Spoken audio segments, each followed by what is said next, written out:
5 seconds to go. Start. Mr. Chairman, sir, I am grateful to all the honorable members of the House who expressed their valuable thoughts regarding the demands for grants of the Ministry of Rural Development. They have given very important suggestions. They also referred to the drawbacks in the implementation of various programs of my ministry. In my reply, I would like to respond to some of these issues. I would like to assure the honorable members that necessary action would be taken immediately on all the suggestions given by the honorable members. Under the leadership of Sri Narasimha Rao, the government has taken many important steps in the field of rural development in the past 9 months.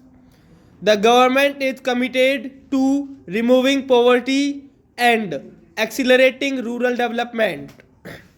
Our policy include the planning and implementation of programs at the local level, the involvement of voluntary agencies in development work and stress on providing maximum benefits to the poorest of the poor. It is my firm belief that if the state chief ministers follow the path shown by the Prime Minister and answer the important task of rural development themselves, then the rural development programs would certainly get a boost. The rural development policy of our ministry has three major components: poverty alleviation and provision of maximum employment opportunities, Pro- provision of minimum needs including potable water facilities and motorable roads, and land reforms and programs related to rectification of land records. Apart from this, we also have special programs for drought affected areas and desert areas which are facing extreme resource shortage. The Integrated Rural Development Program is such a scheme which has direct link with the people living below the poverty line. This program envisages the policy of providing income generating assets by way of providing grants from the government or providing loans from financial institutions to selected families below the poverty line. Under this program, the families having annual income up to rupees 4800 during the 7th 5-year plan and during 1990 91 and 91 92 were considered as the targeted group.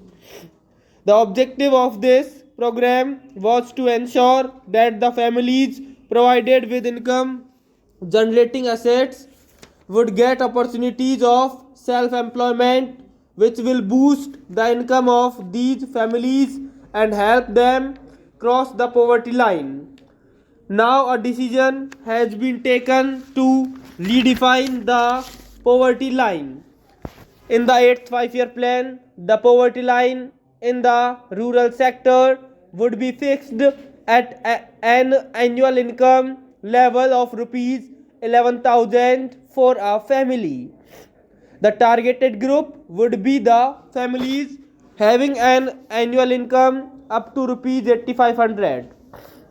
The experience gained during the implementation of poverty alleviation programs has brought to light the fact that in the case of these programs, the selection of the targeted group is required to be made very carefully and properly. The state governments have been asked to select the families living below the new poverty line. In 1991, a provision was made according to which at least 40% of the beneficiaries should be women. Earlier, the percentage of beneficiaries was 30 in the case of women. The previous target earmarked for the coverage of scheduled castes and scheduled tribes was 40%. The said percentage has now been increased to 50 from 1991. At present, both the scheduled castes and the scheduled tribes get a subsidy equal to 50% of the loan amount, subject to the maximum ceiling of rupees 5,000. At present, this program is being evaluated through a large number of non-governmental organizations. It has been found that 28% of the beneficiaries have risen above the poverty line. Even now, 33% of rural population is still living below the poverty line. Keeping in view, we will continue to give importance to our objective of extending assistance to the poorest of the poor under this program. The second aspect of this question pertains to the quantum of loan and subsidy that is to be provided.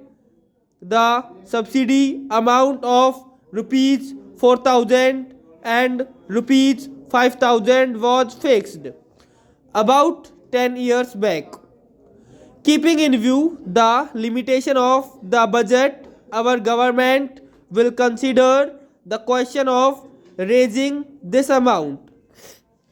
To eliminate the role of middleman, the government have issued orders to abolish assets purchase system under the integrated rural development program in 50% blocks of the country through purchase committee.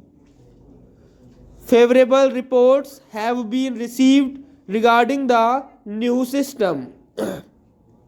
We will consider to implement it in all the blocks of the country after reviewing it. We have already introduced group insurance scheme for all the beneficiaries selected under the integrated rural development program.